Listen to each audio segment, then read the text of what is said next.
Students, how are you? Welcome to my YouTube channel.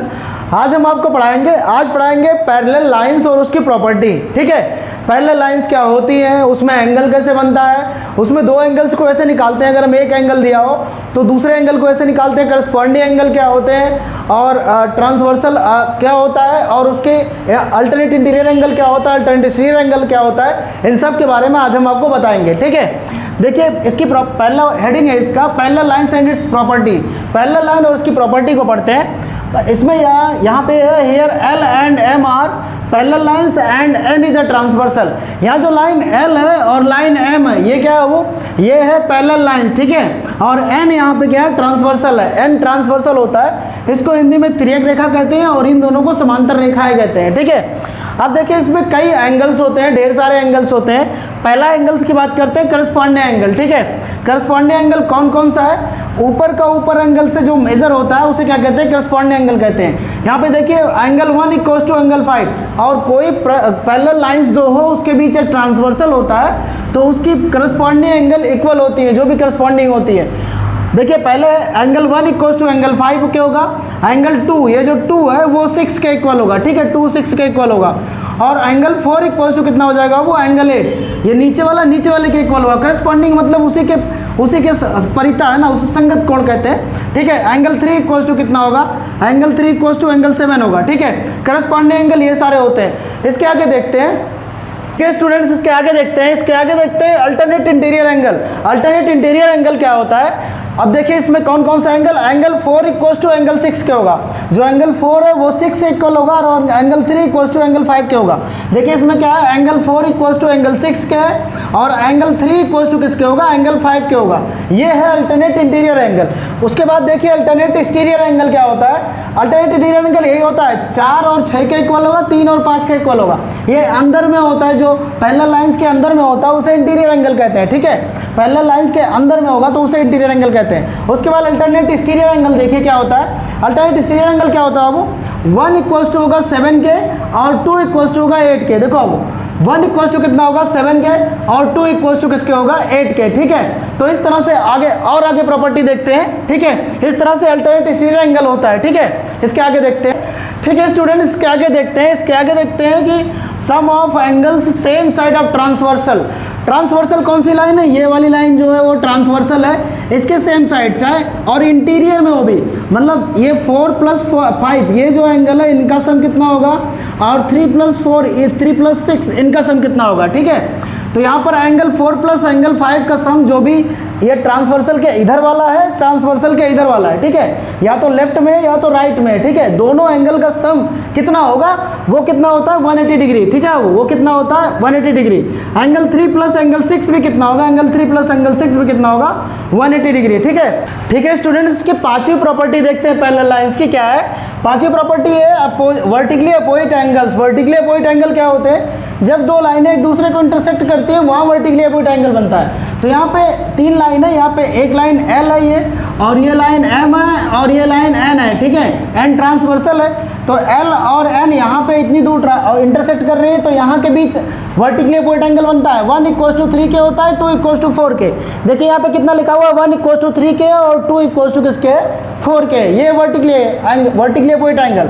और इस point पे देखेंगे वर्टिकली अपोजिट एंगल इस पे भी बन रहा है। ठीक है, वर्टिकली अपोजिट एंगल इस पे बन रहा है। देखिए यहाँ पे एम लाइन और ए ट्रांसवर्सल इसके नीचे, ये वाला छोड़ दें तो 5 इक्वल्स टू किसके हो जाएगा, 7 के। 6 इक्वल्स टू हो जाएगा वो 8 के। देखिए 5 इक्वल्स टू किसके, 7 के और 6 इक्वल्स टू किसके, 8 के। 5 इक्वल्स टू 7 के, 6 इक्वल्स टू 8 के। ठीक है, ये हो जाएगा। ठीक है, तो इस तरह से वर्टिकली अपोजिट एंगल होता है। देखिए हम और न्यूमेरिकल्स आपको बता देते हैं, देख लेते हैं पैरेलल लाइंस के बारे में।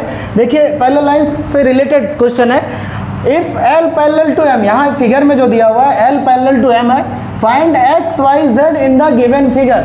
हमें इस फिगर में L parallel to M given है तो हमें निकालना है x y और z की वैल्यू निकालनी है, कितनी होगी, इसे देख के फिगर को देख के। ठीक है, कैसे सॉल्व करेंगे, देखिए इसमें यहाँ पर होगा तो पहले देखते हैं, यहाँ पे देखते हैं 60 और x इक्वल टू कितना होगा, इक्वल होगा, क्योंकि ये वर्टिकली अपोजिट एंगल है। ठीक है, अच्छा हमने पैरेलल लाइंस में एक चीज़ नहीं बताई है, वर्टिकली अपोजिट एंगल। ठीक है, जब दो लाइनें एक दूसरे को इंटरसेक्ट करती है तो वर्टिकली अपोजिट एंगल बनता है वो। ठीक है, तो यहाँ पे लिखेंगे, यहाँ से आ जाएगा x इक्वल टू कितना आ जाएगा, x इक्वल टू आएगा 60 डिग्री, है ना। इसका रीजन क्या है, वो vertically opposite angle, vertically opposite angle, ठीक है, वो वर्टिकली अपोजिट एंगल, ठीक है, वर्टिकली अपोजिट एंगल्स हो जाएगा, ठीक है। इसका रीजन यही है, ठीक है। x इक्वल टू 60 डिग्री ऐसा इसलिए आया है क्योंकि वर्टिकली अपोजिट एंगल है, और यहाँ पे 60 है, और 60 और y ये जो है वर्टिकली अपोजिट एंगल, ठीक है। यहाँ थोड़ा यहाँ लिख देते हैं, नीचे वहाँ पे फिगर में चला जा रहा है, तो यहाँ पे x निकल गया हमारा, x क्या है 60 डिग्री है, वर्टिकली अपोजिट एंगल होने की वजह से ये पहला आंसर आ गया, ठीक है। पहला आंसर आराम से आता है।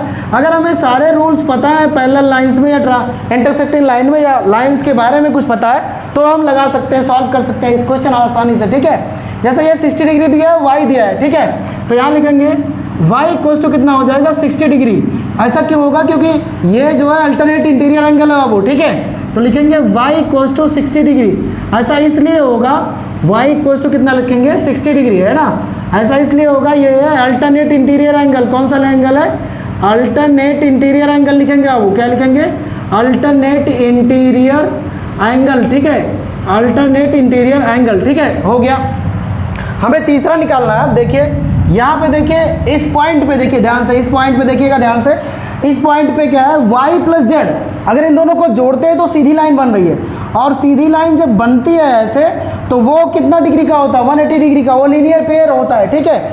तो यहाँ पे आप देखेंगे आल्सो, मतलब लिखेंगे अगेन, लिखेंगे यहाँ पे अगेन लिखेंगे, यहाँ पे क्या है y प्लस जेड की वैल्यू कितनी है 180 डिग्री, यहाँ पे लिखेंगे लीनियर पेयर, क्या लिखेंगे, लीनियर पेयर, है ना, वो क्या लिखेंगे, लीनियर पेयर, ठीक है, हो गया इतना।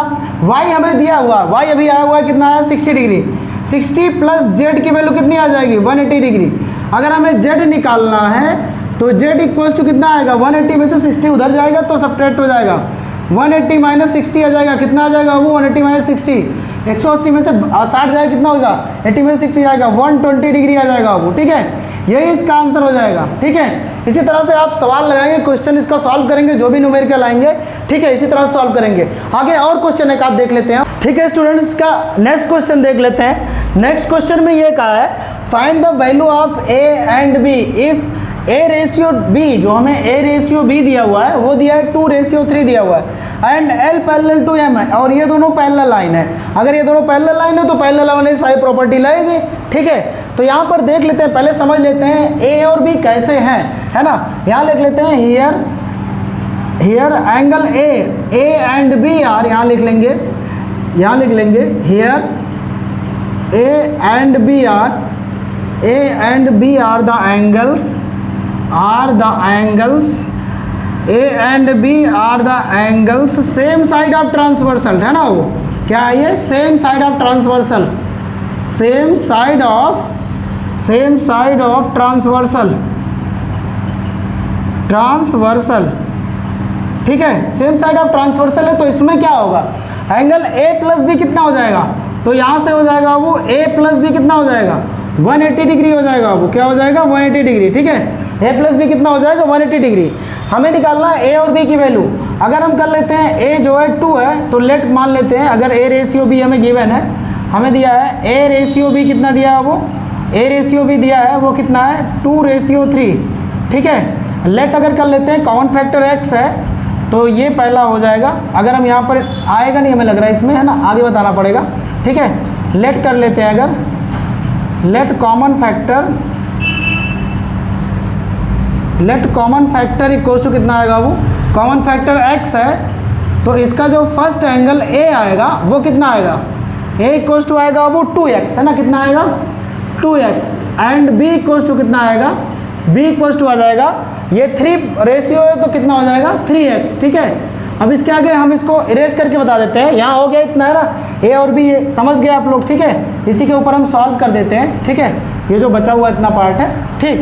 a रेशियो भी हमें दिया हुआ है, a और b दिया हुआ है, ठीक है। अब क्या करेंगे, हम अभी लिखे हुए थे a प्लस बी कितना होगा, a plus B equals to कितना हो जाएगा वो 180 डिग्री, ठीक है, 180 डिग्री हो जाएगा। तो a कितना है, a है वो 2x प्लस 3x कितना हो जाएगा 180 डिग्री, कितना हो जाएगा वो 180 डिग्री, 2x प्लस 3x कितना हो जाएगा 5x इक्वल्स टू 2 प्लस 3 दोनों को जोड़ देंगे, ऐड करेंगे, कितना हो जाएगा 5x equals to 180 degree, x equals to कितना आ जाएगा वो 180 अपॉन 5, 5 से काटेंगे 5 3 से 15, 5 6 30, कितना डिग्री आ जाएगा? 36 डिग्री। एक्स की वैल्यू आ जाएगी, ठीक है। एक्स की वैल्यू अगर 36 डिग्री आ जा रही है, ठीक है, अगर एक्स की वैल्यू 36 आ जा रही है तो हमें ए कितना मिलेगा? वो हमें मिलेगा ए इक्वल्स टू कितना है? 2x है। A equals to 2x equals to कितना हो जाएगा? 2 इंटू 36 डिग्री, है ना। 36 दूना कितना हो जाएगा? 72 डिग्री पहला एंगल आ जाएगा। कितना एंगल आ जाएगा? 72 डिग्री पहला आ जाएगा। दूसरा b इक्वल्स टू कितना है? 3x है। b इक्वल्स टू 3x है तो 3 इंटू कितना हो जाएगा? 36 डिग्री, ठीक है। 6 3 जा 18 हो जाएगा, है ना। और 3 3 जा 9 1 10 हो जाएगा। 108 डिग्री दूसरा एंगल आ जाएगा, b वाला वो, ठीक है। तो इस तरह से इस चैप्टर को हम ख़त्म करते हैं। पैरेलल लाइंस और इसकी प्रॉपर्टी और इसके न्यूमेरिकल्स को हम ख़त्म करते हैं। आप सभी लोग चैनल पे लगातार वीडियो देखते रहिएगा, चैनल को लाइक करिएगा, सब्सक्राइब करिए। Thank you.